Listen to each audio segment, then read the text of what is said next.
God knows that we need to be reminded.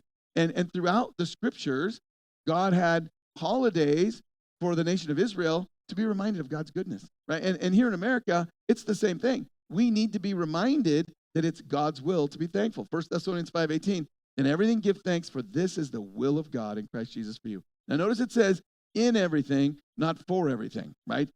We used to get invited to some relatives for Thanksgiving dinner when my kids were little, and they would sometimes like take a bite of some of the food and they'd be like, yuck, and spit it out. And they'd be like, shh, don't say that. Your grandparents are watching, right? Whatever. So it's not saying for everything. If you get, whatever, some bad taste in food.